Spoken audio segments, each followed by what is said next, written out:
on reasoning, because when you talk about thinking, you will also have to understand about reasoning, because the whole reason why we think about something there must be a reason. Whatever we do in this world, we always have a reason for it. Okay.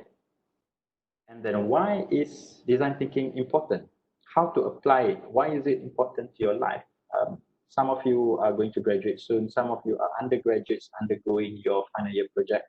Some of you are postgraduates performing your research.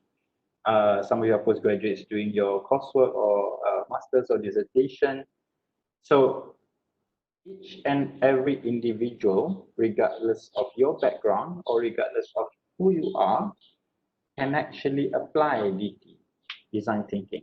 So this is how important design thinking is, because it is relevant to the world now, especially with globalization, and especially like when we talk about the current happenings now with the COVID-19. This is how we can actually see design thinking has actually been used or applied in order to solve issues or problems. Okay, so we will go through several examples as well. Um, why I want to highlight in the importance of DT is that some organizations, such as our Ministry of Health in Malaysia, has actually applied design thinking in order to solve the issues or the problems that are currently happening. And WHO, I'm sure, also has applied somewhat design thinking elements when it comes to trying to solve issues or trying to provide information not only to a particular person, but also to the whole world. All right. Okay. And then we would also go a little bit more on the technicalities. Now, if you talk about thinking, it's pretty much very open. Thinking is something of a very broad subject matter. But in design thinking, we can actually put it in a nice framework or a nice step-by-step guidelines whereby there are certain principles to be adhered to. So this is what we're going to touch base as well, all right?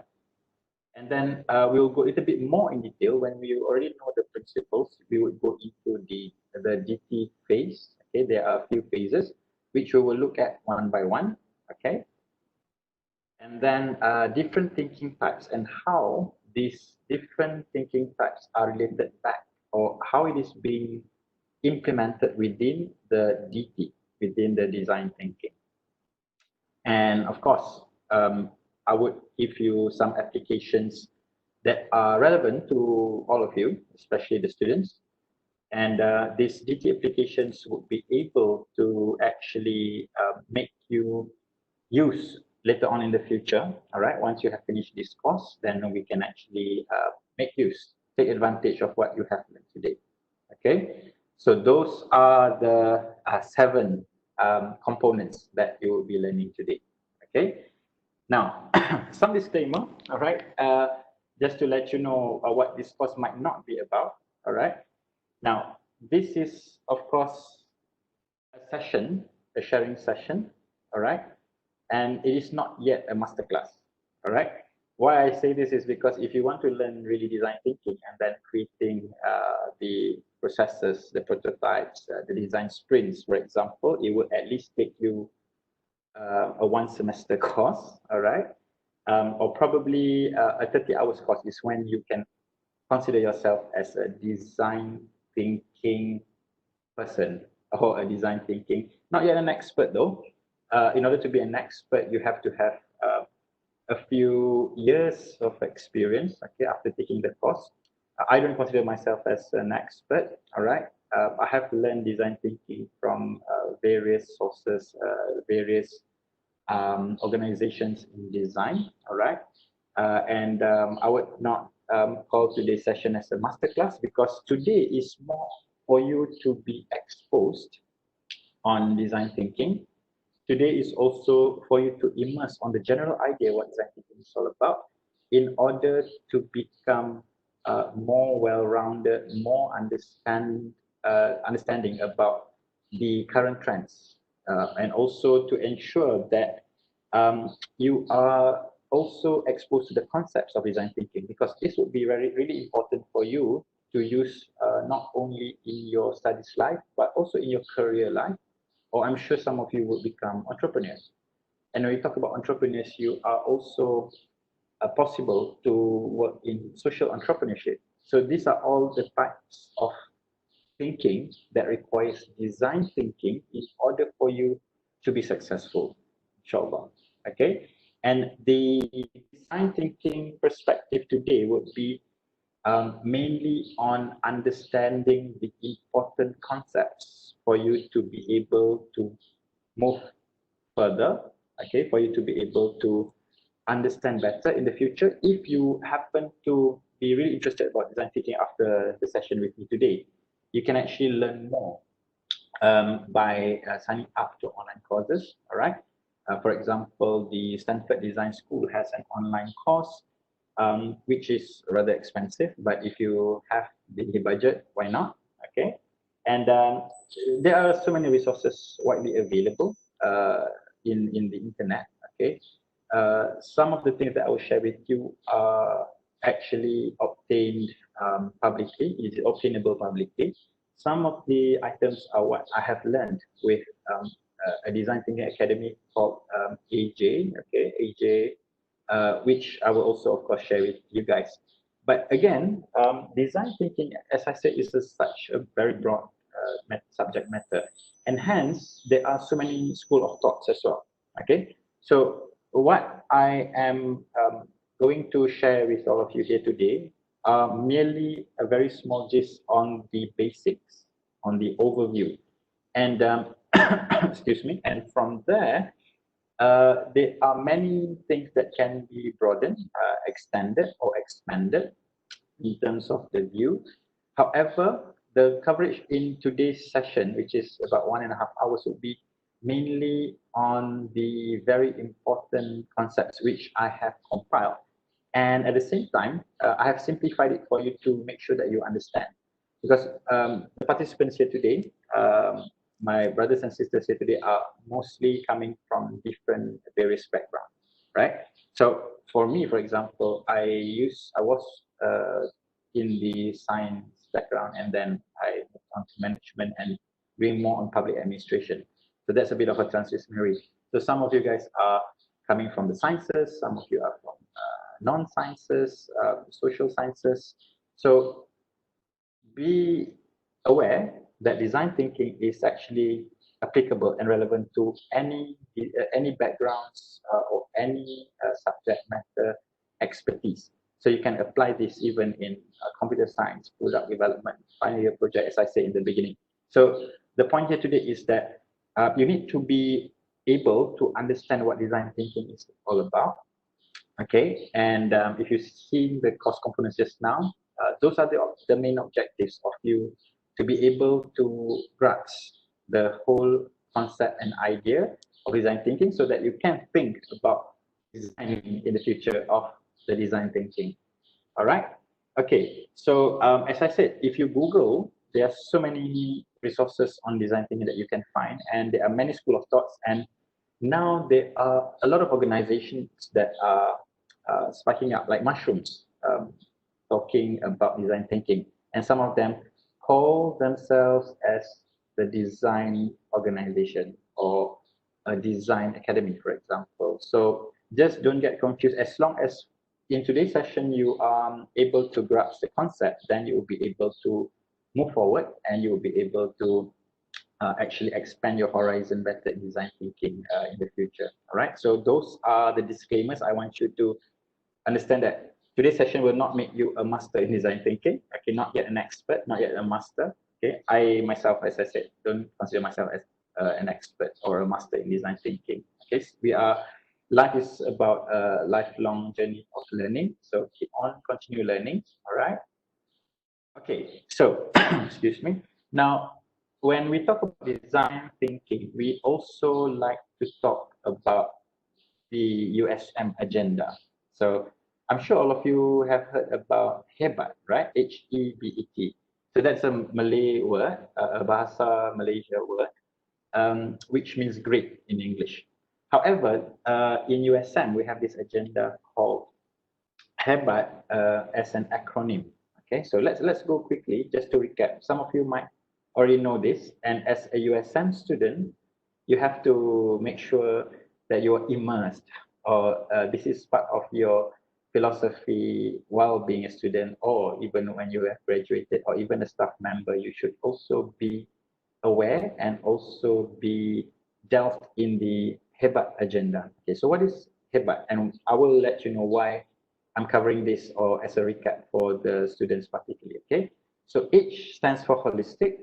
All right, everyone know what holistic is about.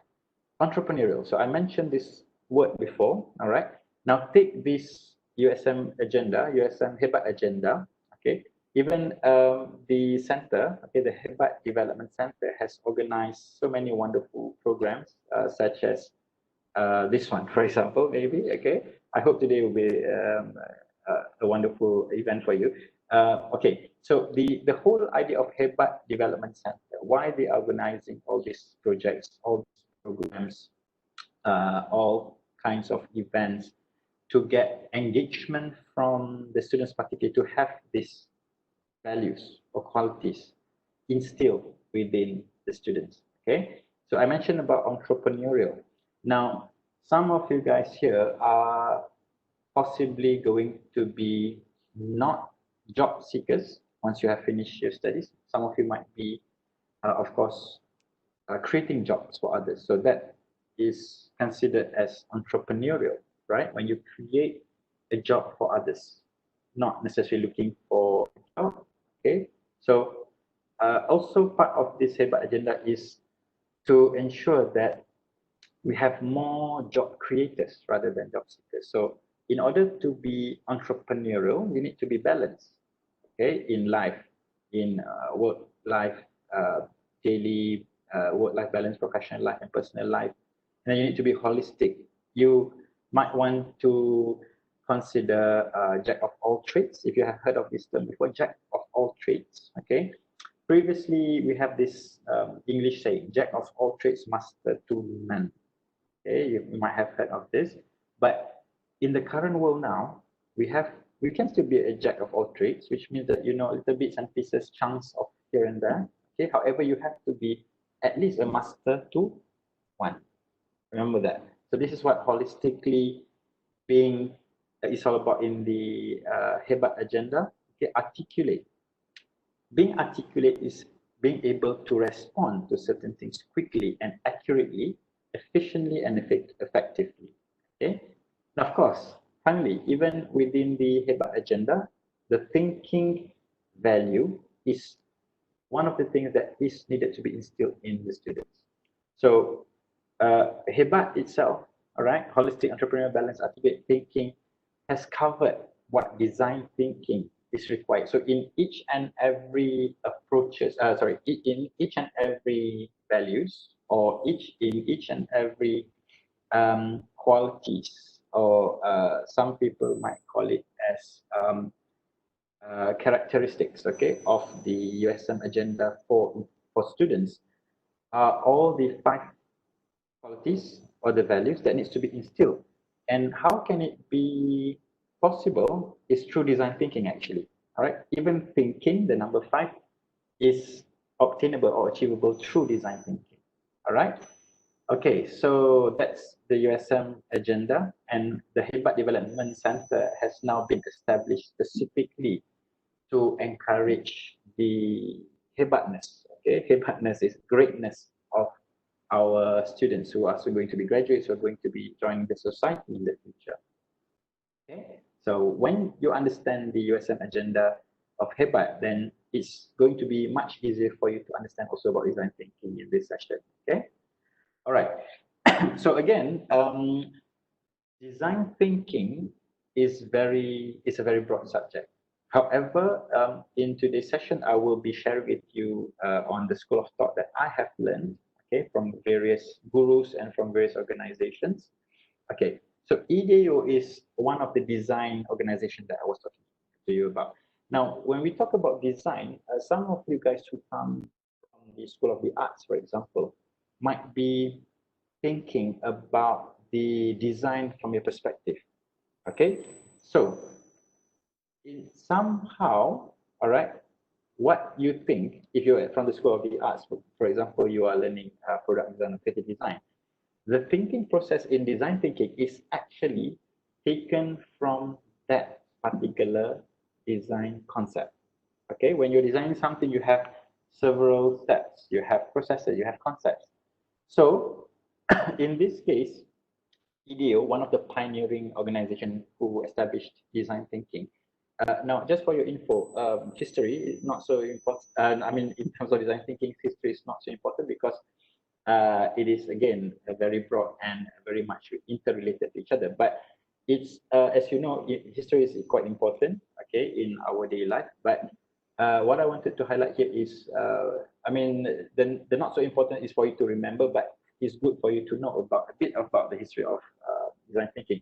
So originally Stanford, the university in the US, Stanford University came up with the concept taken from design academies who are establishing products, so establishing prototypes. And they came up with the School of Design, okay, and starting from the establishment of the design thinking concepts and also projects, many organizations pioneered by IDEO, okay, IDEO sounds like idea, but it's actually O for the organization, and IDEO is the leading organization basically for design thinking, and starting from there, they have trained so many people around the world to understand better about design thinking. So when you look at their definition of design thinking, it's basically to encourage organizations, okay, to focus on people, to focus on stakeholders. All right. I hope you're quite aware of the term stakeholders. So stakeholders are the people that work closely with us in whatever purpose, professional or personal. So when we do design thinking, it will encourage us to create better internal processes if you're in an organization, or even if you are a marketeer, it will be able to provide a better promotion market, or even it can create better products and of course services. So if you look at the definition here again, what I want you to focus is the keyword people and creating. So you're creating something for people. All right. So this is the important understanding about design thinking first and foremost. All right. Now, this is something from an academy that I have learned. You can Google AJ and Smart. They have so many resources about design thinking. Now, the description from AJ and Smart, which is a design academy, as I said, it says here in simple words, design thinking is a mindset. So it's just about the mindset of how you think about things and how you solve issues, how you solve problems. And again, from this academy's perspective, they talk about innovation. Okay, so the current trend again now in the world is about innovating something. But when you want to innovate something, you have to think about what you want to innovate. So this is when design thinking comes into the picture. And when you have design thinking, putting in mind as a mindset or as a concept or as whatever philosophy, for example, and of course, in the current trend now, we have technology, right? So again, you see the keyword here is human-centric approach. Okay, in the previous definition by IDEO, that is human, a people, and creation. So in the description by Agent Smart, look at the number 2, human-centric approach, which means that you have to focus on the people, again, the stakeholders. Who are the people that you're thinking about to innovate something? Okay, and of course to complement technology, but of course with always bearing in mind what the humans or what other stakeholders needs or the importance of people's involvement in certain innovation. Okay, so I'll just read through. It helps teams find the intricate balance. Okay, what makes sense to the end users? What is technology doable? Because you might be seeing this, especially maybe if you are in engineering or maybe in computer sciences. Some of the technology or some of the innovation created are really marvelous, amazing, excellent. However, they lack in terms of the service or in terms of the end user understanding or even about how to use it.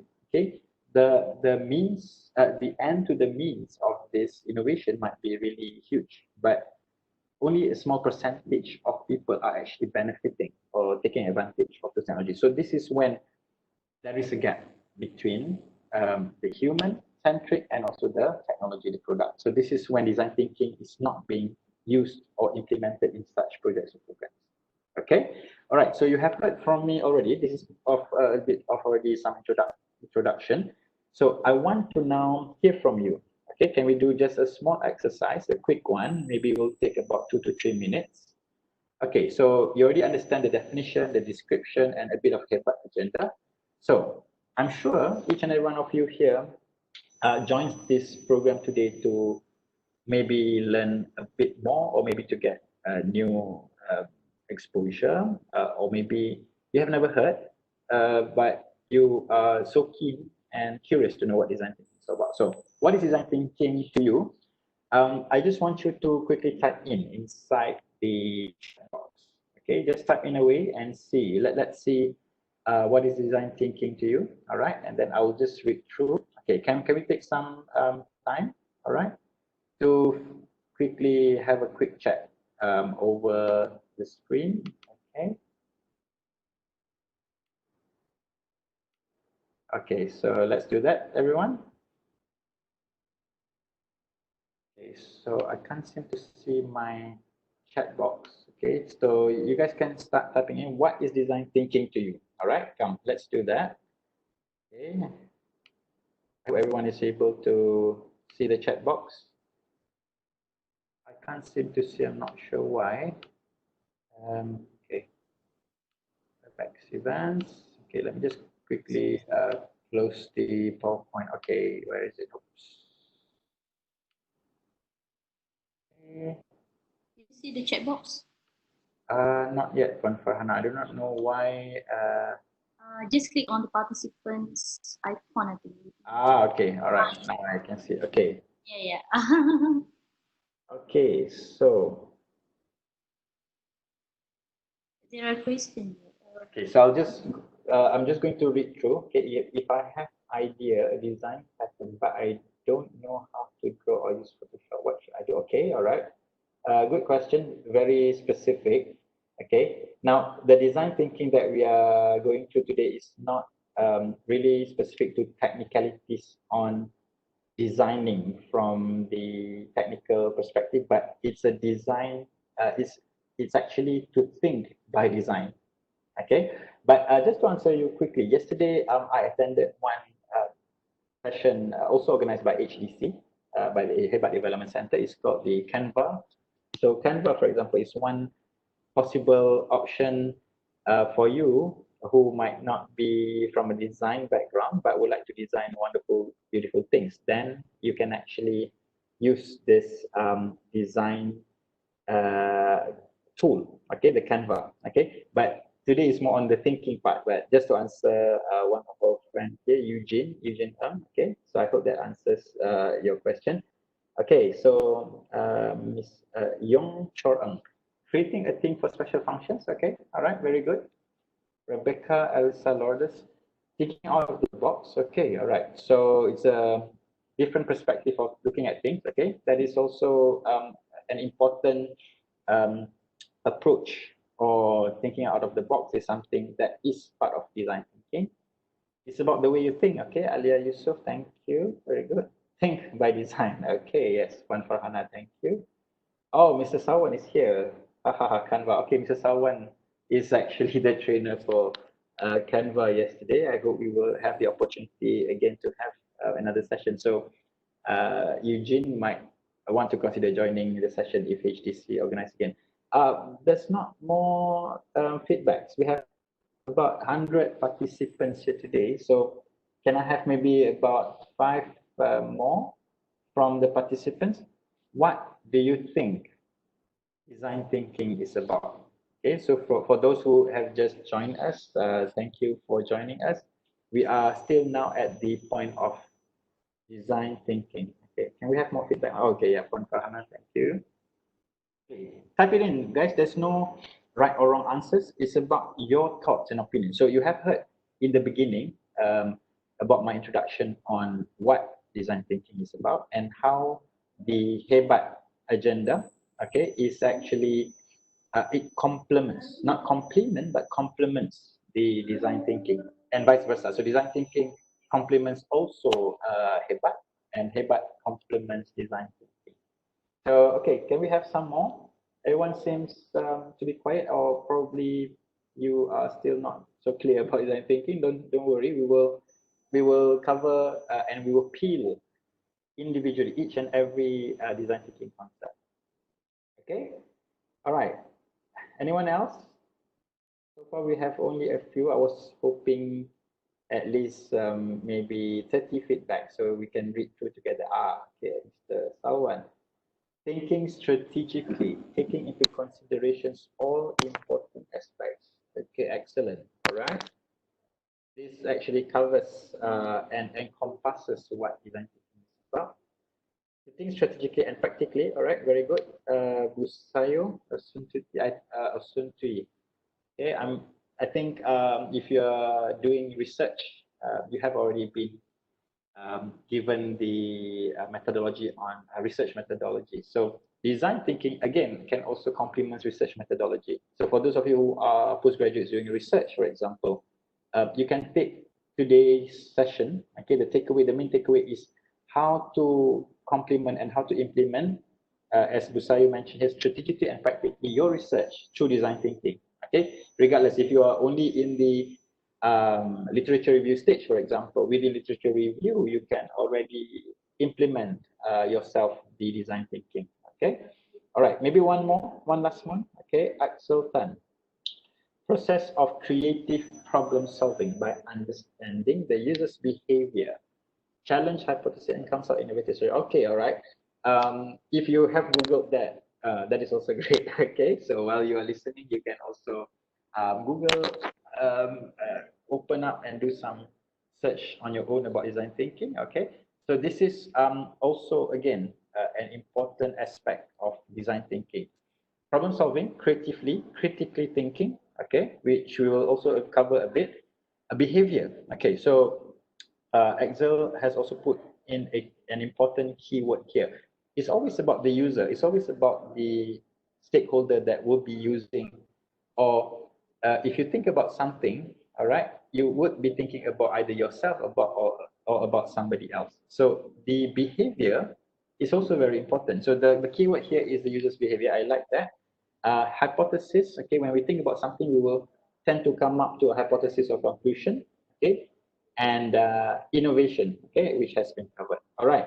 So thank you so much to all of you who has, okay, we have another one. That's Mahfuzna. Creative mind that invests to make something new. All right. Also a very interesting perspective. You invest your mind creatively, and to something new is always about innovation. All right. So let's continue. If you suddenly come to think about what you think of design thinking while we are going along the way of this session, please do so. Please type in a way in the chat. Okay, we will later on read through and see if you have also any questions. Okay, all right. So, okay, I'm just going to, all right. So we have covered what is design thinking, interesting responses, interesting perspective from some participants today. All right. So what is basically design thinking? Okay. So simply put, it is a philosophy. Okay. It's a philosophy that you can always put in your daily life. Design thinking is also a technique. Okay, so if you go along with me, with us today, you might have noticed the keywords, the things that have been highlighted in this session. Okay, so besides being a philosophy about how you look at things in your perspective, it is also a technique.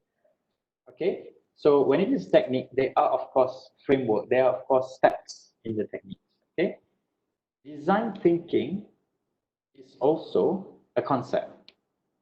Okay, so again, besides a technique where there are steps involved, it can be conceptually implemented where you will be able to apply thinking by design as a concept in your research, in your final year project, even in your daily life, even in a friendship, for example, or even when you are planning to cook something.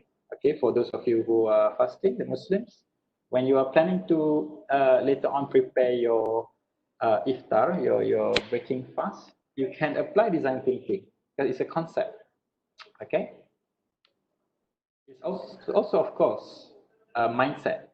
Okay, so design thinking is a positive concept that you can instill as a mindset. All right, so that's why, as I said, in anything that you do in your daily life, okay, that requires thinking, apply design thinking, all right, to yourself as a mindset. Okay, so as I said, in technique, for example, there are process. So design thinking itself can be a process of thinking, all right, and you can again apply this as a process for certain projects that you will require for you to be able to think effectively and efficiently. Okay, and finally, of course, it's an approach. All right. So you see, there are a few things here that you are looking at. Okay, so simply put, these are the items or the words that describe what design thinking is about. Okay, so remember philosophy, concept, approach, mindset, technique, and process. Okay, so this is what design thinking, these are what design thinking is about. Okay, all right. Now, when you think about something, okay, there must always be a reason why you think about it. Okay, thinking versus reasoning. So before you think about something, it's always very important to understand what do you think and why do you think about it. So the why of the thinking is the reasoning behind it, correct? Now, again, there are so many types of research or school of thought about reasoning. But if you guys are from the School of Management, for example, or maybe business schools, you might understand, you might have already learned about reasoning, but the design thinking aspect of reasoning is more related to these types of reasoning that I will be sharing with you. Okay, so not necessarily design thinking, but thinking in general versus reasoning, which means that, again, as I said, the reasoning behind what you are thinking about. Okay, so there are three types of reasoning that I'm going to touch base with all of you today. Okay, so first of all, okay, deductive reasoning. Okay, now again, a disclaimer, these types of reasoning are those closest to thinking. But if you Google, you can find many other types, maybe about 6 or 7 types of reasoning. But the reasoning that we will cover here today, due to short and limited time also, will be only 3. So deductive reasoning. Now, deductive reasoning is, simply put, is something that you think of generally and come up to a specific conclusion. So when you think about something in general and then you go to the specifics, you actually are doing a deductive reasoning. So the word itself, deduct, means it's like from top to bottom. All right, a general perspective and then into a specific perspective. So an example would be, okay, take me for example. Okay, um, everyone knows that humans, men, are mortal, which means that we will face death one day. Okay, and then the statement of me as an example, Aizat is a man. So what is the deductive reasoning is Aizat is mortal. Aizat will be, I would die one day, right? So that is an example of deductive reasoning. So top down from general aspect of thinking to specific. Okay, hopefully everyone is clear. If you are not clear, type in the box chat away straight away. Okay, and when you talk about the deductive reasoning, as I said, it also depends on the factual basis of what you already know. Okay, so that's deductive reasoning. Okay, so inductive reasoning, the second one. Now, the inductive reasoning, if we talk about deductive just now, is from general to specific. But in inductive reasoning, okay, when you think about a certain reason in inductive reasoning, it's actually from specific to general. Okay, specific to general means you are going to form a general thinking based on the specific reasons. Okay, and usually in inductive reasoning, the generalization is usually based on some incidents that you have gone through, okay, or maybe observation of facts, again, that you already know.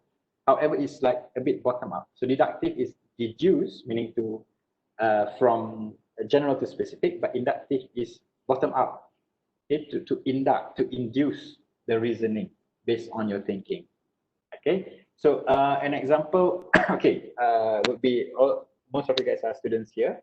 So inductive reasoning example, you have a friend by the name of maybe Ahmad, for example. Okay, so Ahmad, every semester he has, okay, let's say this semester, now that we're going through online learning and all, Ahmad has online class at 8 a.m. in the morning. Okay, now second reasoning, Ahmad is a very punctual person. He is known to his friends as very punctual. Okay, so the inductive reasoning here, all right, in the thinking would be Ahmad will usually prepare his laptop, his internet and everything at 7:45 to make sure that he can log in to his online class every day by 8 a.m. So he doesn't want to be late. Okay, so it's the same if you're talking about actual classes. If Ahmad has a class at 8, he will be leaving his his hostel by 7:30, for example, to make sure he catches the bus. Or if he's staying in CG, for example, and he's at the School of Physics, he can walk starting at 7:50 to ensure that he arrives at one of the classes or maybe one of the lecture halls.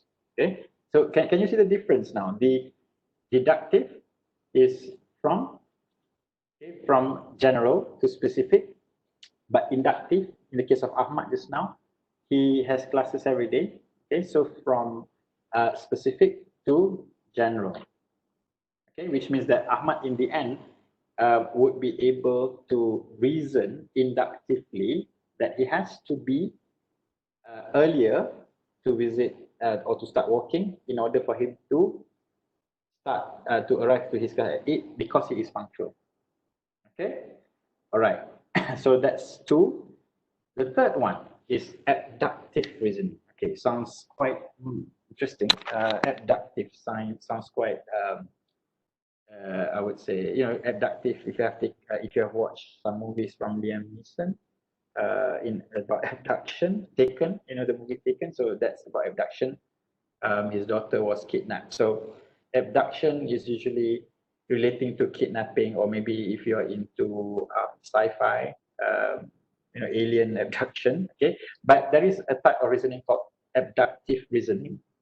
Okay, when we talk about abductive reasoning, simply put, it is an iterative way of reasoning. So it's not really either specific to general or general to specific conclusion, but rather it can be starting from a specific reasoning to a general conclusion and vice versa, and it will be iterative, which means that it can start and end however that is necessary.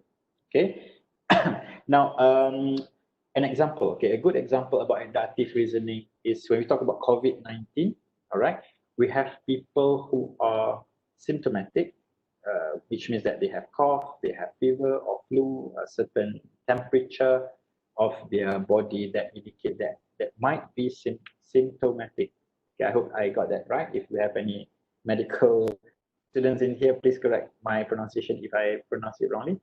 Okay, and if they are asymptomatic, which means that they have a certain sickness but they do not show any symptoms, then they might be asymptomatic. So you see, in abductive reasoning, if you take an example of COVID-19, a person who has a symptom, okay, might think, okay, because of the reason of these symptoms, he or she might be worried that he or she has contracted COVID-19. Okay, but then this is based on reading. Okay, now some of you guys would know WebMD. I'm guilty of using that also sometimes. Rather than going to a doctor or taking medicine, I try to look at the symptoms and what might be the reason I'm having this kind of cough or fever, for example. So the reasoning, okay, behind the abductive reasoning in your thinking is that, okay, the example is COVID-19. You have symptoms, you go through WebMD and you are reading through, or you open WHO's website and find out that, hey, you actually have some kind of symptoms that might be related to COVID-19, and so you are already worried, thinking that you might have COVID-19. But then when you actually go to the doctor does checking and eventually found out that your metabolism is slow because you are fasting, for example. So that is deductive reasoning. Okay, so from general specific to general, for example, it may or may not be true when we talk about abductive reasoning. It's not really based on factual basis, but more on opinionated basis. Okay, so there might be two different answers for one, two different reasoning for one thinking, or they might be one reasoning for a few thinking. So it's always counter interact. Okay, so it takes on mainly logical assumption. Okay, explanation, inference, conclusion, hypothesis. Some of you mentioned about hypothesis. So in general, abductive reasoning is about best guess from your observation, okay, from your own listening, experience, upbringing, exposure, surrounding, and environment. Okay, not that deductive, inductive is not having this similar concepts. However, deductive and inductive are more factual basis, but abductive is more about your opinion or guessing, which can be both true or untrue. Okay, so hopefully you have understood what reasoning. Okay, because now we're going to go through an activity. All right. Okay, so scan the QR code, or if you are on your laptop, you can type in menti.com. Okay, and then type in the 446517 is the code.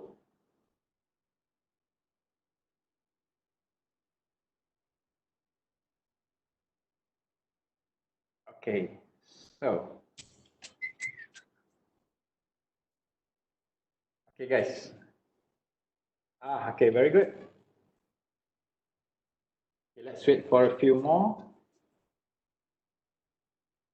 Okay, we are still waiting for players. Okay, it's a very simple activity for you to understand better about reasoning. Okay, only 7 out of. Okay. All right, guys.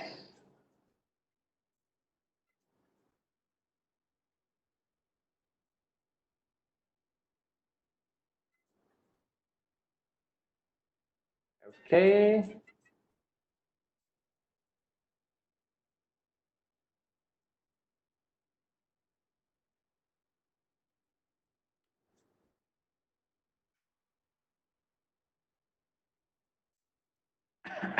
Okay, let's wait for a few more. Only 19. Okay. All right, guys, come. Everyone join us. Okay, use your phone or use your laptop if you're in front of your laptop. Okay, we'll start the quiz when we have 50 people. Okay.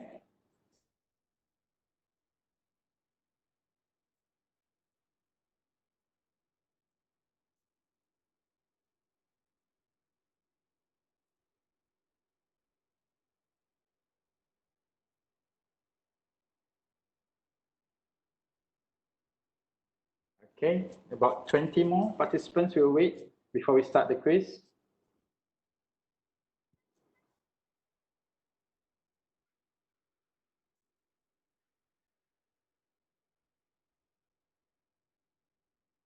Okay, I'm sure we have 113 total participants. Okay, are the rest only signing in and going somewhere or sleeping maybe? Huh? Out of 114, only 38 so far signed up. I hope your internet connectivities wherever you are not too bad. Yeah, we can see the participant attentive or inattentive. Aha, okay. This So out of statistics 114, is maybe about half are actually not in front of their screens, huh? Or maybe playing something else, games. all right. Okay, 7 more and then I'll start the quiz. Okay, it's just one simple question to see your understanding about reasoning. Okay. Okay, 5 more. Hopefully, those who are not joining is not having any problems technically. Okay.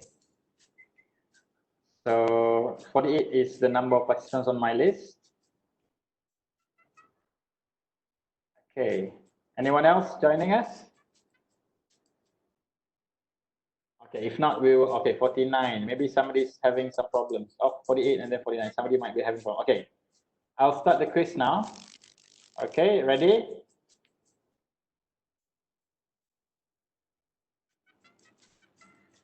Okay, so which is the best reasoning for design thinking? So just now, there were 3, right? So which is the best? So you have 15 seconds.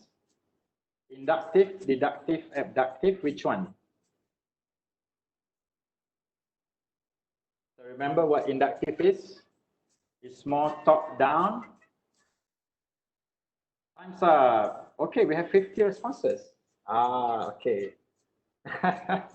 All right. So majority,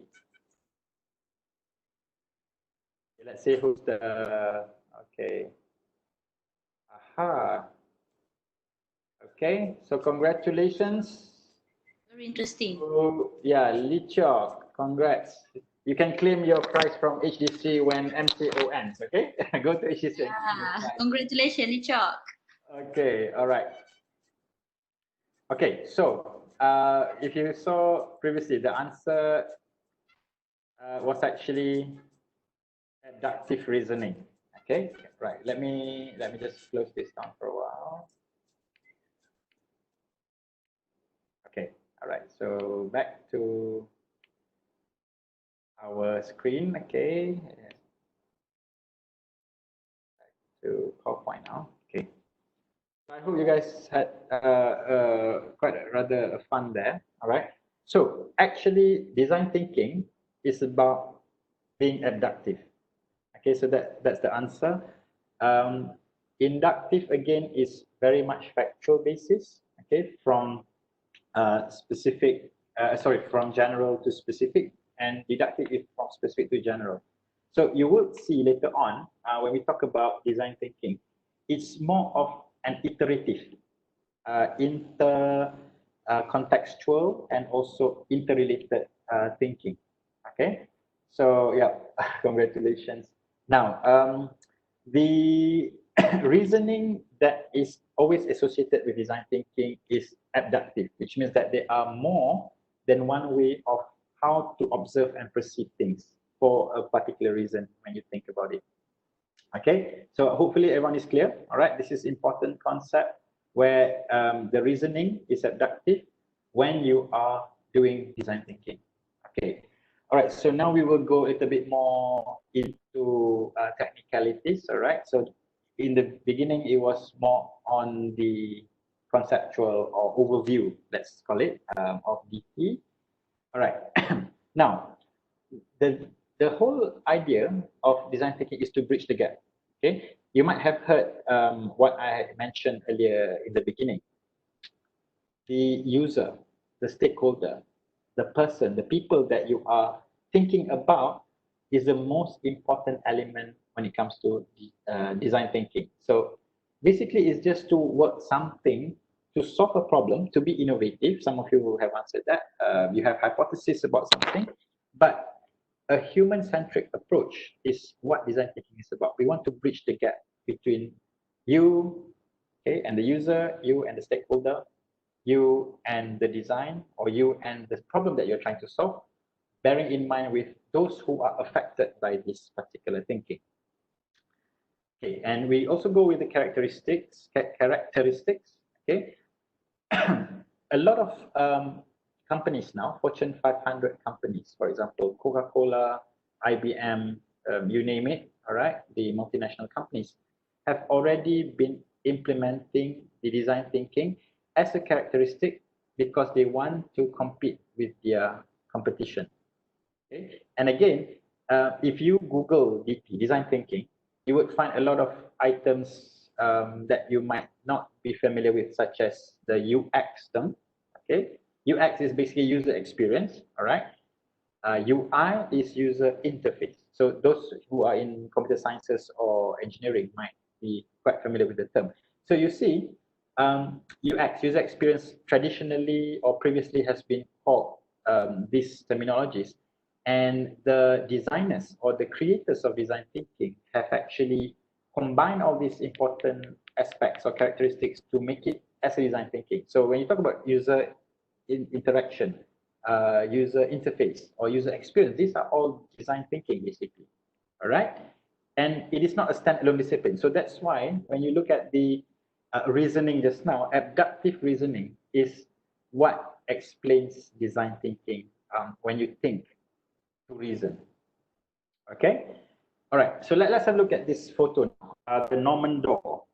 The Norman door phenomenon. Okay. Some of you in the School of Management, I think you might know this.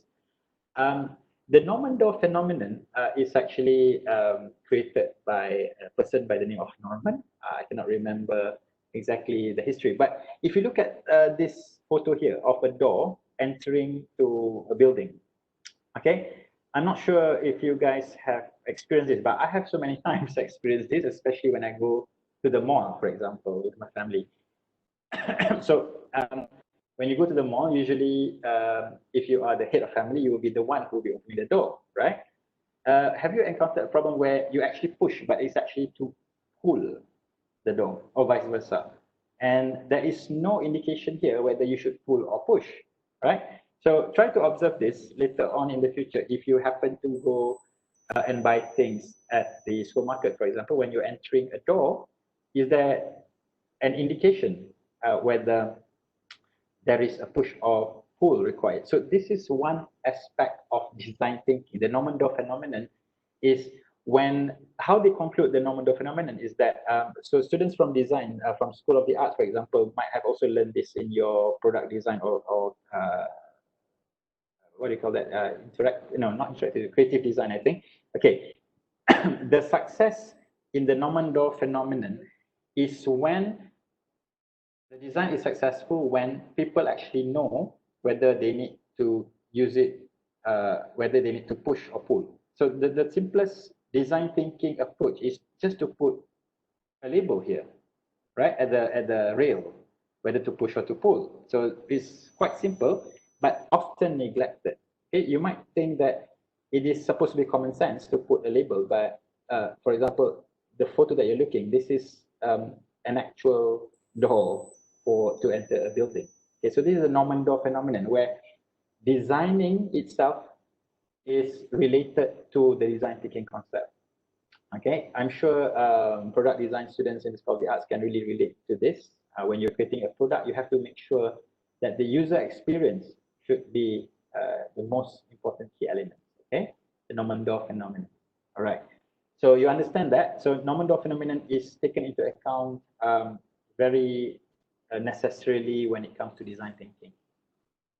All right, now we move DT principles. We move on to understanding the concepts, the philosophy, and now the principles. Okay, there are three main pillars in design thinking. Empathy, all right? So why empathy? Remember users, remember stakeholders, remember person.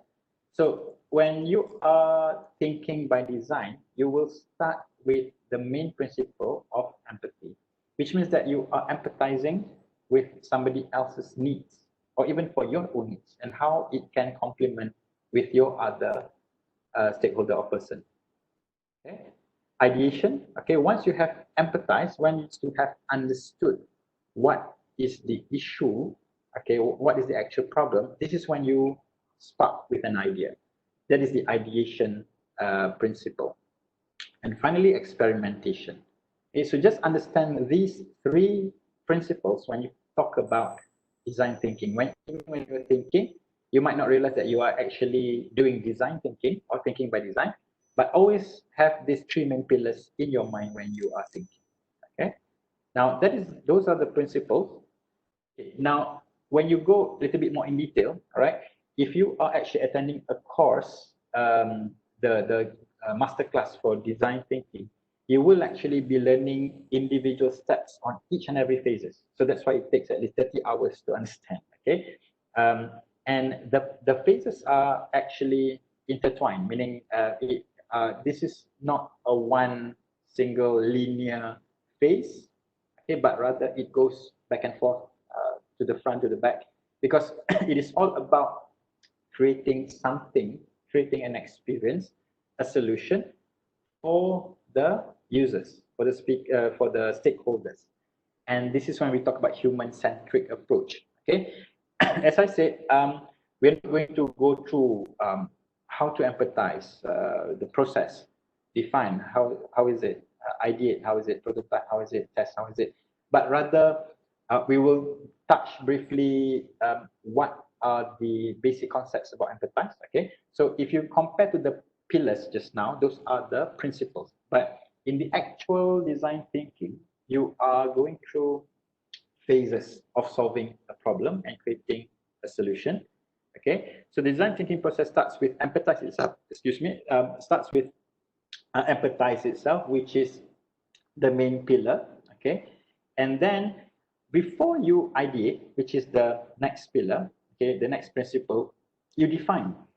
So in design thinking, if you really go into technicalities, for research students, for example, you are quite familiar with the research methodology. So I think, I don't know, in my opinion, in research methodology, the toughest um, phase would be the literature review, right? So imagine that this defining phase is very similar to literature review. However, they're not the same in terms of design thinking. So the define process is when you are actually trying to understand better about the problems from your users, okay, or from yourself if you're trying to do something.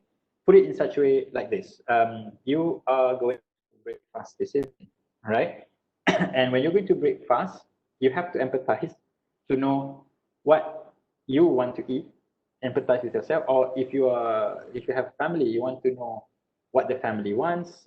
Some might have different dietary restrictions. Some might be vegetarian, or even if you're inviting friends for iftar, for breaking fast, you need to understand the background of this person. Maybe he or she has some allergy, all right? And then you start defining. Defining means you start looking at what are the things that you want to cook, okay? And then you start ideating different recipes, okay? And finally, you might want to already have a prototype, which means that the actual things to be tested out, okay? Maybe if you are cooking let's say, a curry, then for those of you who are fasting, you cannot really taste, but you can put some curry on your tongue to see whether it's good or not. So if you look at an example of cooking a recipe, the design thinking is actually not the recipe, but rather the recipe is actually ingrained within one of these phases. So define, ideate, prototype, for example. Okay. It can be in all of the phases, okay, to the point that you get the product which you test. Okay. Now that's a simple example, right? In cooking, in having a recipe to cook for iftar today. Let's look into a bit technical example. Somebody is developing a software, for example, if you're a software developer in computer sciences. So I think for those in computer sciences, you have learned this software engineering, which is very, very, very much similar to design thinking itself. Okay, so you start with empathizing, you start to understand the customer's problems, and then you define what they are. At the define process is when you have to interview, okay, or you have to sit down multiple times with your user to understand about their specification or their requirements. And usually this define phase in design thinking is the hardest. Again, like I said, even in research, you are doing data collection, also a tough step or process. And at the same time, when you define is when you want to get to the bottom of the issue or the problem. Okay, once you have defined, you have to ideate, which means that you have to come up with the actual ways of solving it. Okay, defining is to understand the problem. Okay, appetite is to know the problem. Define is to understand the problem. Ideate is to start coming up with a solution, and prototype is when you have that solution. Okay, but it is not yet ready for an actual user. So this is when you have sample size. Okay, sample size is when you can start testing. Okay, so when you test and then it doesn't work, then you have to redefine, or you have to start back by empathizing even. Okay, so again, these arrows are not unique. Okay, these arrows on the screen are just an example. So from empathize, you can prototype again. Okay, from testing, you might go back not only to define, but you might test and then you might need to empathize, or from test level, you might need to re-ideate or redo the prototype. So it is intertwined, it's interchangeable. So it's not linear, it can always go back and forth. So remember, abductive reasoning, all right? So abductive reasoning somehow is related to these DT phases, okay? All right, look at the photo. I'm sure some of you guys, especially the engineers, might have seen this photo, all right? So how the customer explained it, how the project leader understood it, how the designer designed it, okay? Sorry, how the engineer, how the programmer wrote it, okay, in the case of software development, how the sales executive, all right, and then was the project documented? Well, this is also another lacking part of projects when it comes to development. Okay, what operations installed, how the customer was built, okay, that's a roller coaster, how the help desk supported it. So this is the process of after completion.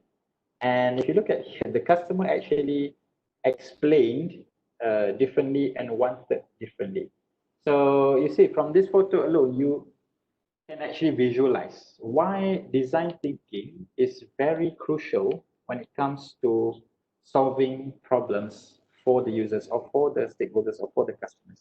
If you happen to do testing or prototyping in the DT phases in the design thinking, in the development of the product, you will actually not have this issues or problems here. So this photo represent how this can actually be solved through design thinking. Okay, all right. Now, in design thinking itself, there are many types of ways of thinking.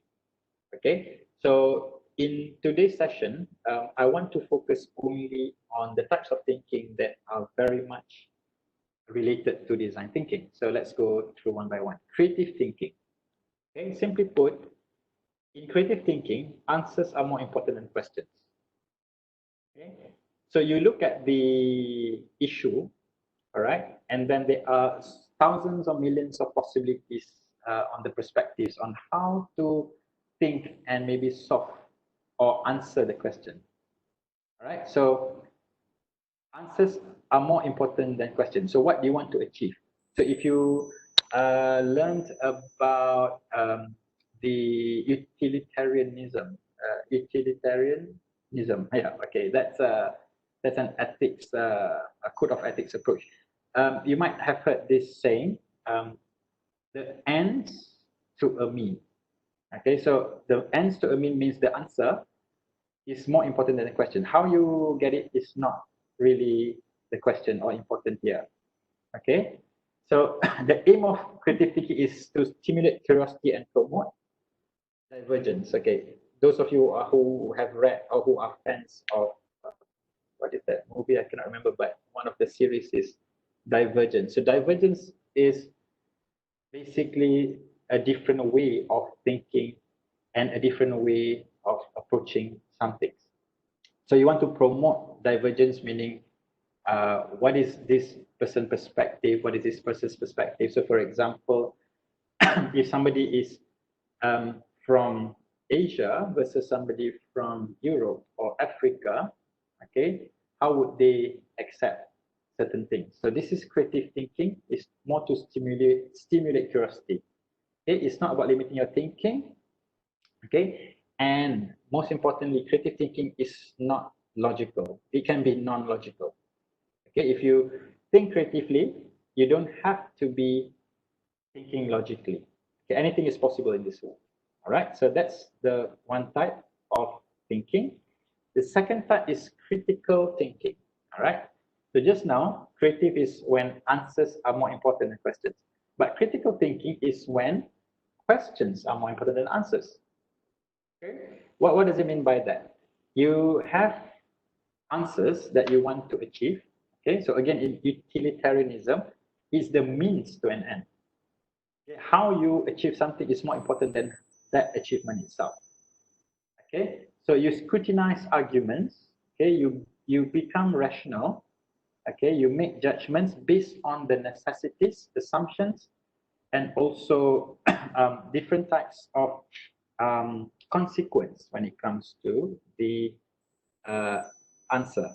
Okay, what are the consequence of doing this? What are the consequences of doing that? Again, it can also relate to the difference in cultures. Okay, now bearing in mind that we are living now in a globalized, borderless world, so you need to do critical thinking because what you think might be suitable for you might not be suitable for something or someone else. Okay, I'll give you an example of my recent experience attending an international conference, for example.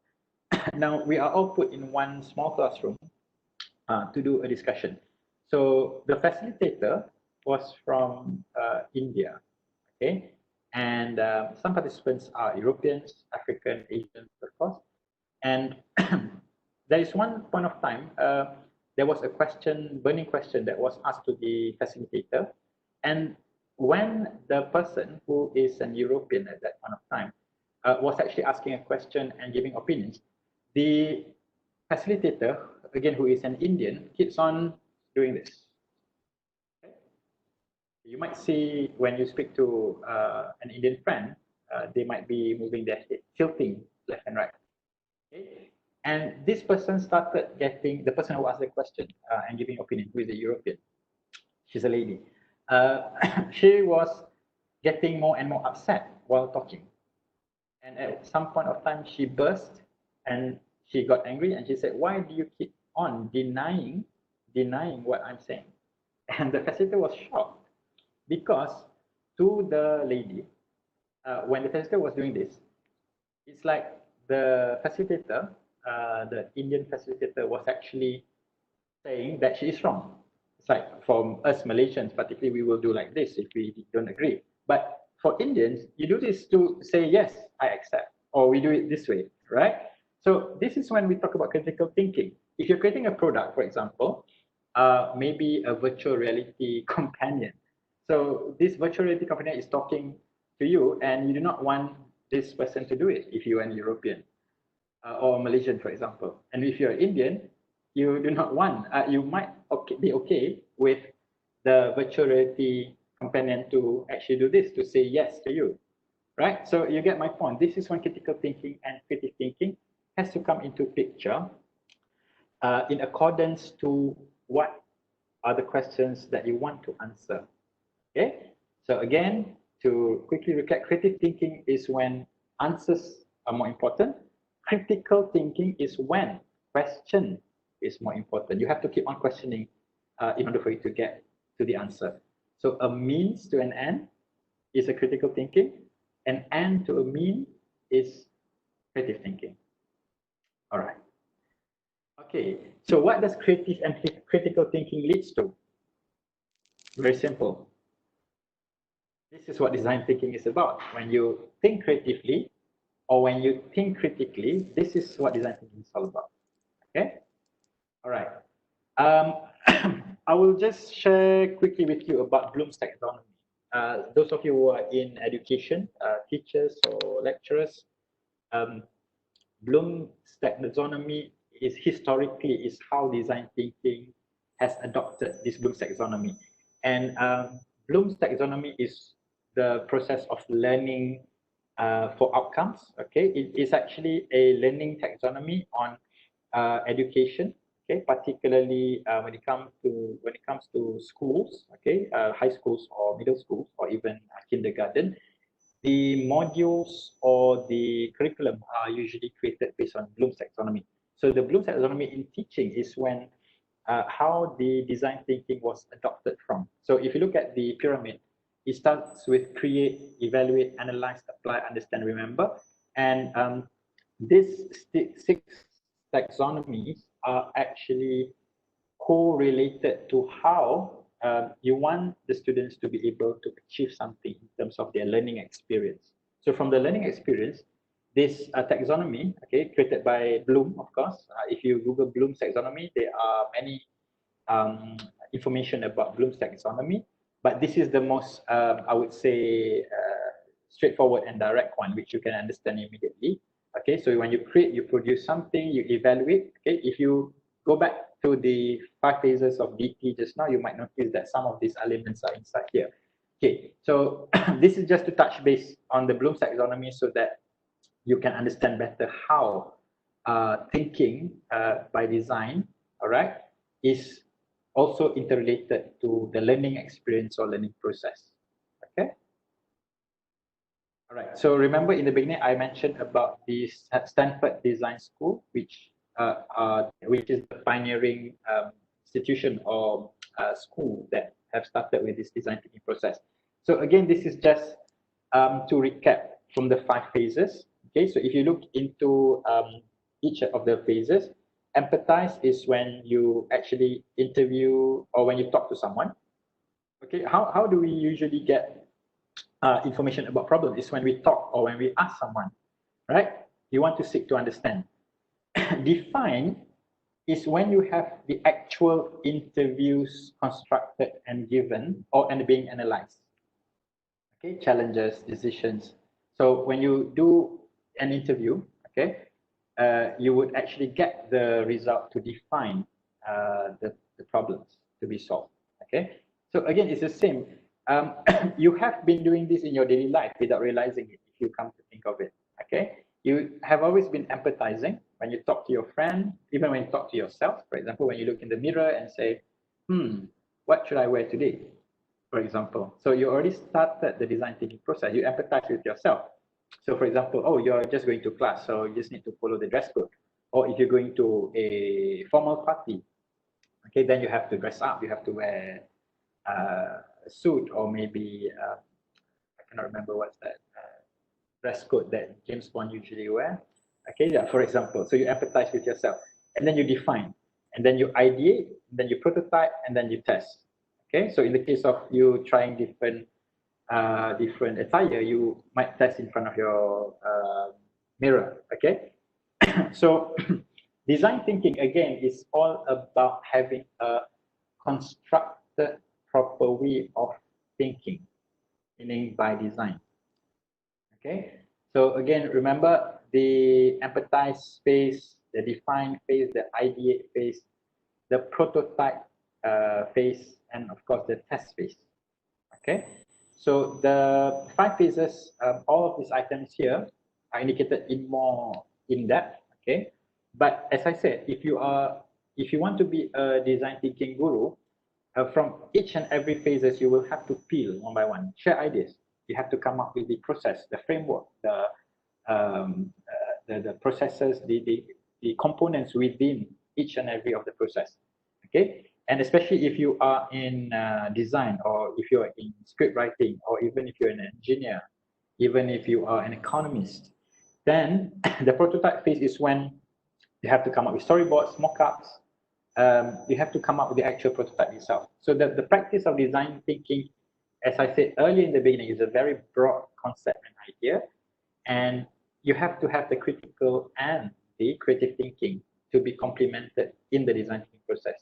So if you are an expert of design thinking, you are actually looking at each and every phases here and delving it and peeling it at a very more detailed structure. Okay, even I'm not sure if you have, any one of you have Googled design thinking, but when you Google design thinking, you would find this term called design sprint.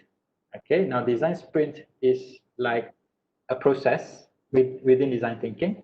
Now this design sprint would be the actual recipe book. Okay, so just an example again to make sure that you're not confused. Design thinking is the actual dish, okay, that you are thinking on designing, but the design sprint, for example, would be in one of the phases inside these 5 phases where you actually create the recipe book, for example. Okay, all right, don't worry so much about design sprint. I'm just telling you it's a bigger perspective about design thinking, all right, but it is enough for now, okay, being a student or a staff member at the university at USM to understand this basic design thinking process and what are the elements, what are the processes that is implemented within each and every phases here. Okay, so I hope everyone is clear about the design thinking process as set by the Stanford Design School. Okay, so let's do another round of quiz. Okay, this time, all right, everyone get ready. Don't type in the code yet because I have not activated. Right, where does critical / creative thinking lies in DT? Okay, so what we're going to do, these 5 phases, all right, in each of the 5 phases, there might be critical thinking element or creative thinking element. So since we have gone through about the types of thinking, all right, which are creative and critical thinking leads to design thinking, now you have to try and answer so that you can understand better whether critical thinking is inside which phase and creative thinking is inside which phase. Okay, all right, so if you are ready, okay, let's go. Hold on, I have to activate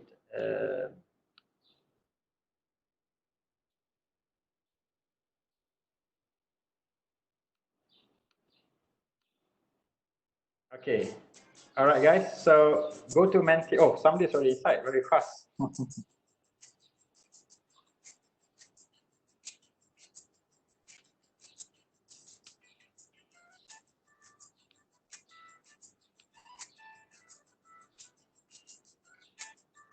Okay, all right, so let's wait. So there will be 5 questions, which means that for each and every phases, there will be a question about critical thinking, creative thinking. Okay, all right, I can see many are joining now. Excellent.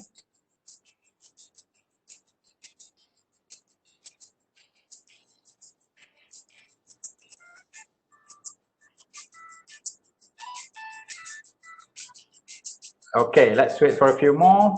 Those who just slept, maybe please wake up.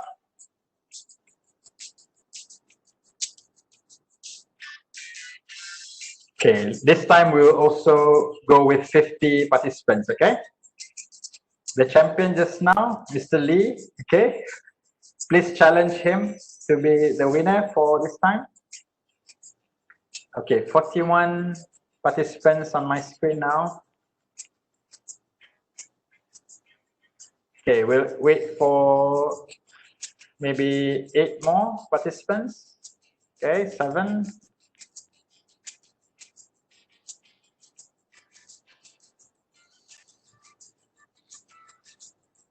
Okay.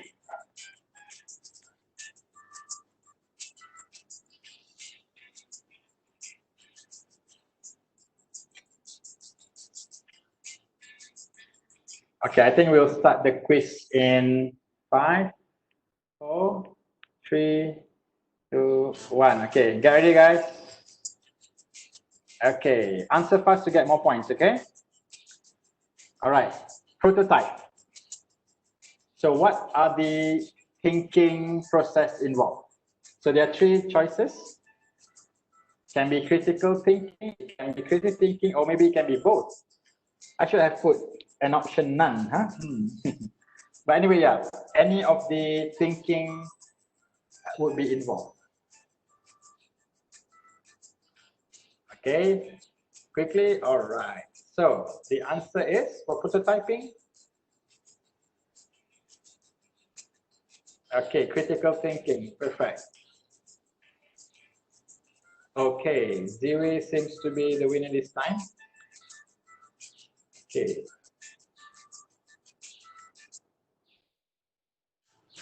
Oh, hold on. I think there is a problem. Sorry, it didn't start properly. Okay, sorry guys. Okay.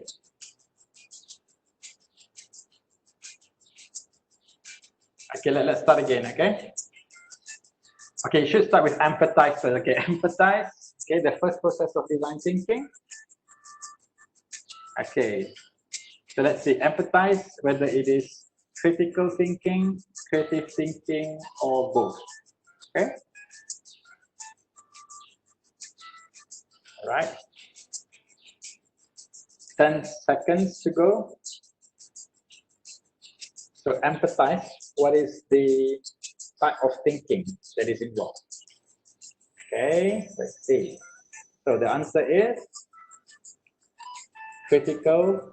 No, it's creative thinking. So empathize is when you understand your users or understand your customers.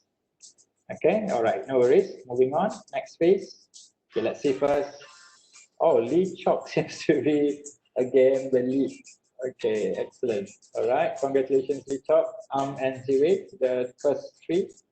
Okay, let's go now to the next phase, define.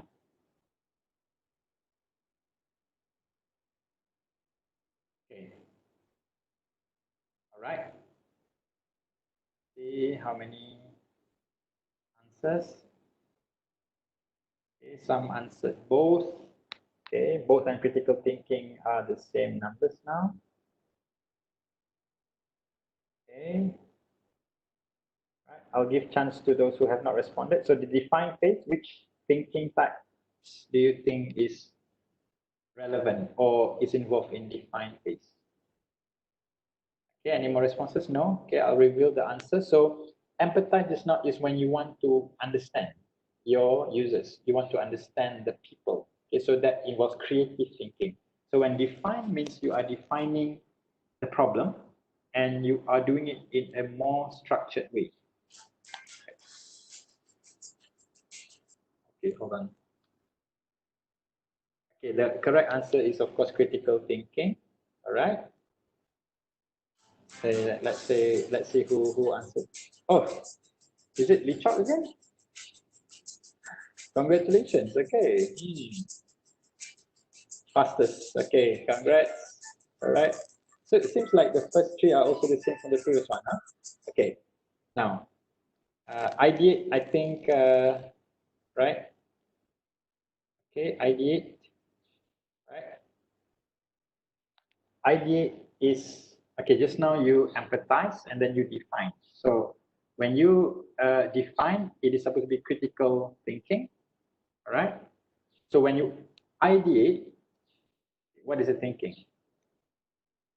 Okay, I'll give 5 more seconds and I will reveal the answer. Okay, for the three responses. Okay, 44 responses. Okay, I'll reveal the answer now.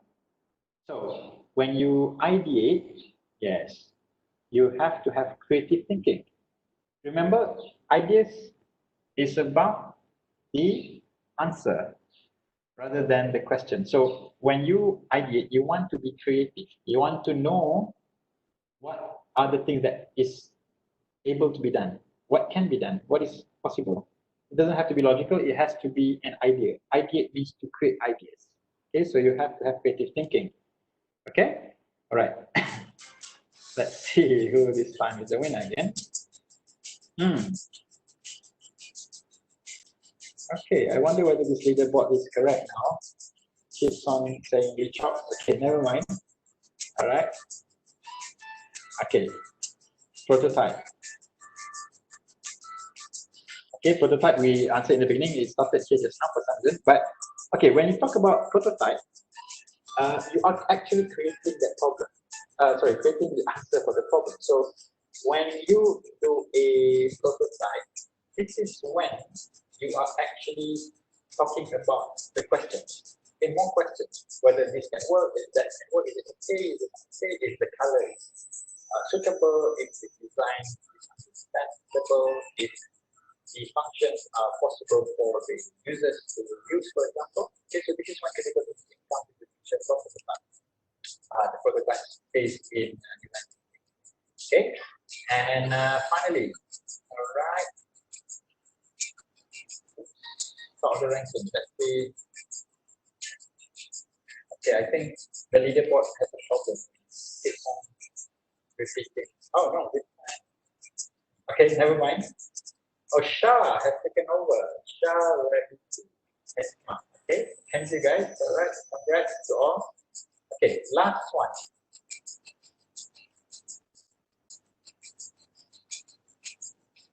Should be test. Oh, test. Everyone to test. Okay, not sure why the quiz didn't come up with the testing. Okay, never mind. So the last phase, okay, there should be another question. But anyway, Shah here to the winner. Congratulations. All right. Okay, never mind. I'll close this down. Unfortunately, it didn't come up with the test for some reason. I'm not sure why. Okay. So, okay. Can you guys see on your phones on the screen? Okay. Okay, try again. 412281. Okay, so test. Okay, this is important. Why I still want to highlight is because this is slightly different. Okay, all right, 20 participants. Okay, nobody seems to answer.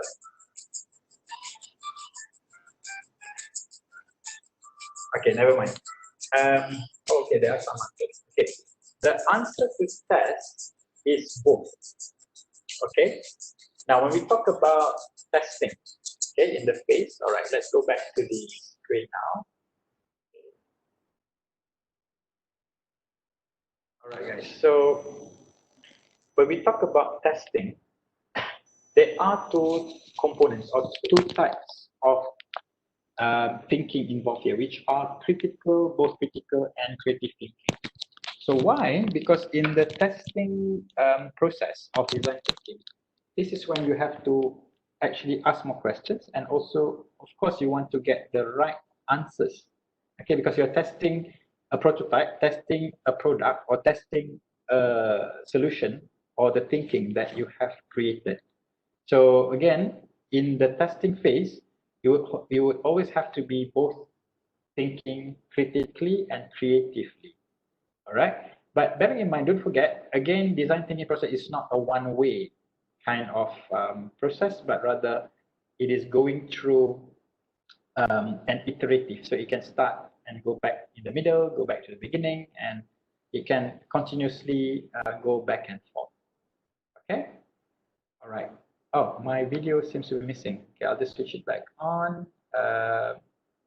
Sharing, I will close sharing my Google Chrome. Okay, so that the internet is much better. Okay. All right, guys. So everyone okay so far? All right. So we have done this. Congratulations to winners.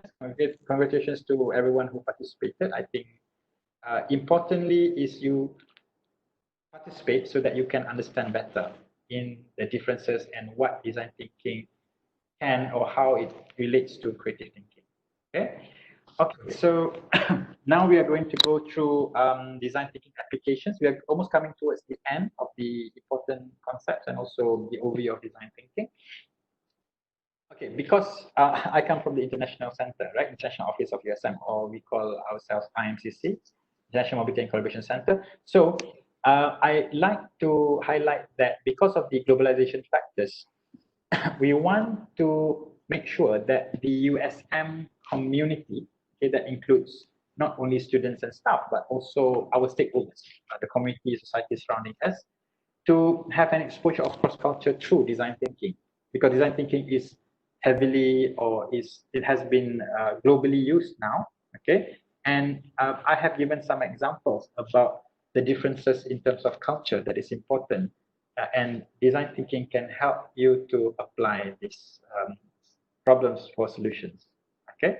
Produce hebat students in the beginning, remember, hebat students, not only among local and international students, but together we want to make sure that the interaction, the interactive setting of a global village happens within the university. And again, this is possible to be achieved via design thinking.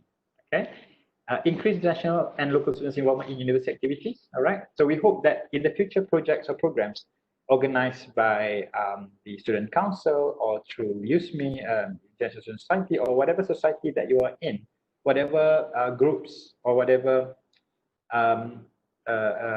hobbies club that you are in, you can actually get involvement and implement or apply your programs or projects via design thinking. You have actually been doing it already, is it that you didn't realize or you didn't know? Okay, and of course, we want to bring the world to USM and bring USM to the world. Application here in DT means how this can be applied and how this can actually be a good outcome from having design thinking. Okay, and of course, strategic management. When you are doing strategic management, not necessarily in your business, in your daily life, but also in your studies, for example. You have to manage strategically how you want to manage your business, your studies, your FYP, or your thesis writing, or even your research, or even your lab, excuse me, your lab experiments. Okay, you need strategic management. So you can apply design thinking for your daily needs. Okay. Cultural aspect factors. There are many design thinking applications. Okay. Talking about internationalization is one thing, but cultural aspects and factors. Even the fact that in Malaysia, we have differences in terms of culture. We are very diverse. Okay, so remember divergence. Okay, so that is what intercultural competency is able to be applied using design thinking. Okay, and of course, availability of involvement directly in USM's international agenda. So USM is moving towards an internationalization agenda. It has always been. So in USM, we are using design thinking as the approach for internationalization agenda. So these two applications here are very much USM-centric, user-centric, which are us, the students, the staff, and the community surrounding us. But also there are applications for design thinking. Maybe some of you are graduating soon, for example, and going to the real world. Okay, so sports. Okay, a lot of sports activities or sporting events, and also leagues. Okay, or even for a particular club like football club, any clubs, Manchester United, Real Madrid, for example, they have been applying design thinking in order to strategize on their tacticals, or even about the organization itself, about the players, about the training. So design thinking has been applied in sports, education, okay, like us in USM, research, okay, for those of you who are doing research, all of you should be doing research, okay, so you can apply design thinking. Okay, some of you who are going to the business sector later on, some of you are going to work in multinational companies, for example, you would be able to apply design thinking. Also in management, product design, creative, okay, there's a missing bracket there. All right. Okay, cross-cultural organizations due to globalization. If you go to multinational companies such as Intel, or maybe what else, Dell, some of those that I can think of in Penang, they have been applying design thinking. All right, they might be calling it something else, for example. All right, but design thinking has been widely being used, including in multinational organizations, companies, cross-cultural organizations, which means that they have different setting in different countries. So they have to understand the differences in terms of their workforce or their stakeholders. many more. In fact, you can think of anything. DT has been applied to these sectors. Okay, Puan Farhana, I was told that there should be an assignment given also for the students who participate, right? Yeah, sure. Okay, thank you. So I actually have an assignment. Now, this is a real case study that I hope at least I will get some participation from you guys. Because of the COVID-19, we are having issues about getting mobility students, okay, exchange students meaning, for inbound and outbound. So some of you guys might have been to or might be aware about the, excuse me, might be aware of the mobility programs that USM have been organizing. But because of the COVID-19 pandemic now happening in the world, we are not able to send students due to travel ban, and of course also incoming students from abroad are not able to come to Malaysia because of the travel ban from the government of Malaysia.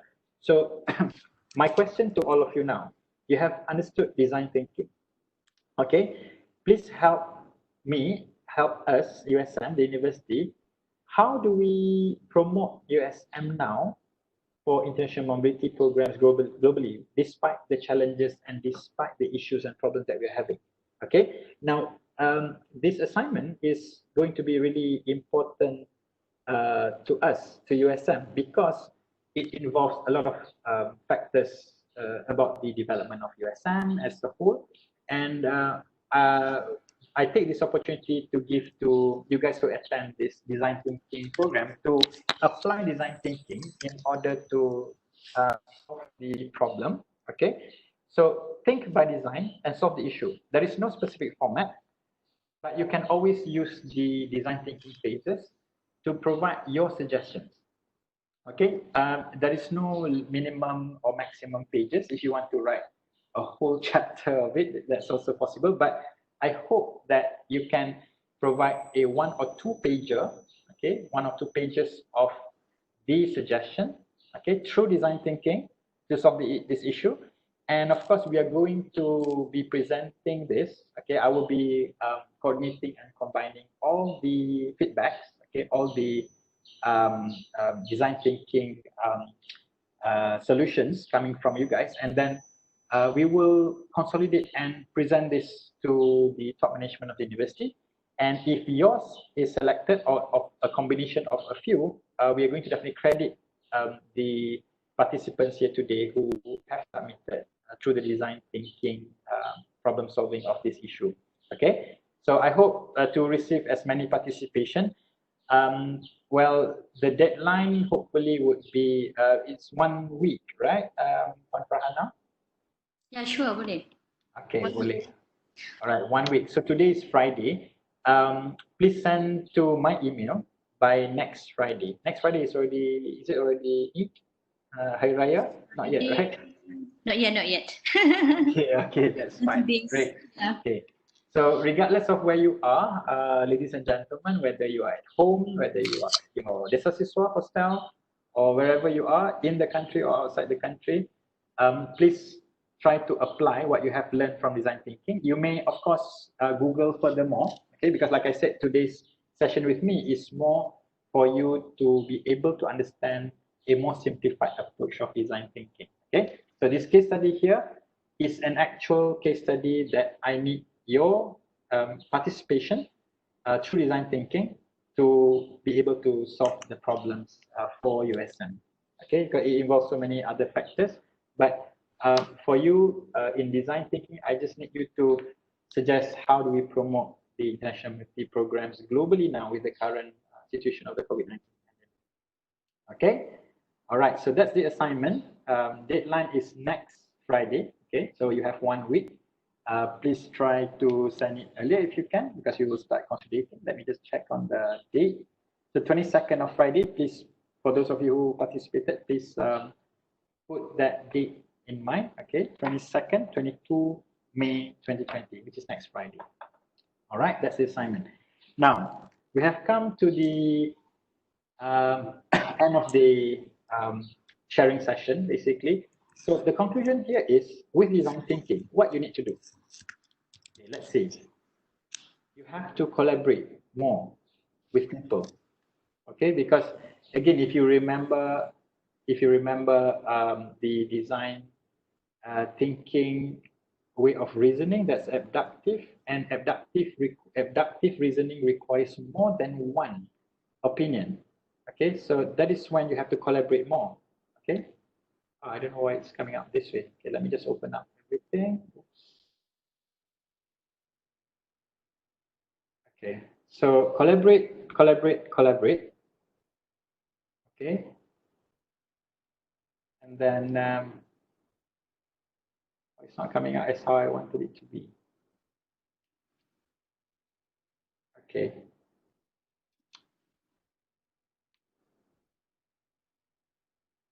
Okay, conclusion is collaborate. Okay, number two, be a team player. Okay, so when you are talking about design thinking, you have to be in a team of people to solve issues or problems. Okay, and when you use design thinking, you have to work usually in a team via collaboration. So be a team player. Number three, okay, it's not coming out for some reason. I'm not sure. Okay, I'll just I'll just read through. Okay. I hope you can see. Puan Farhana, can you see the conclusion page? Yes. Okay, so number one, collaborate. Number two, be a team player. Know your stakeholders. Okay, the empathize part is always the key point, the key entry point.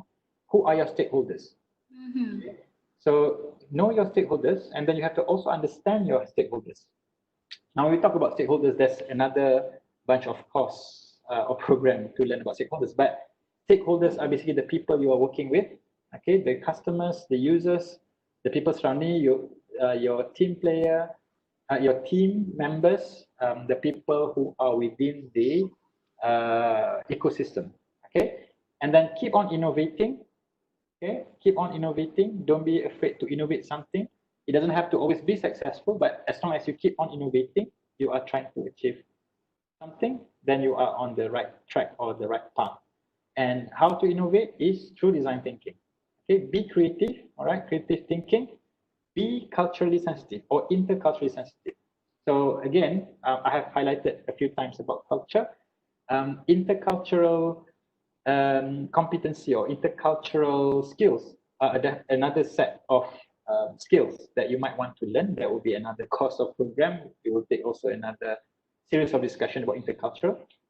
And finally, okay, the conclusion here is to finally think by design, critically and not by chance. Okay, if those of you who have been in USM under the reign of the former Vice Chancellor, Dato Asma, Professor Asma, she always liked to say this: do things by design and not by chance. Okay, so this is what we want our students now or our community of USM now to do, is not only to do things by design, but to start thinking itself by design and not by chance. So when you are thinking about something, a solution, you already start doing it, start thinking by design. Okay, all right, so with that, thank you very much. I'll pass it back to Puan Farhana to maybe check on a few things. Yeah, thank you so much, Encik Aizat, You're for most sharing welcome. your knowledge and experience. I particularly enjoy the visual illustration and also the interactive games that you share, the Mentimeter games. It's very interesting, so which made the content easily understandable.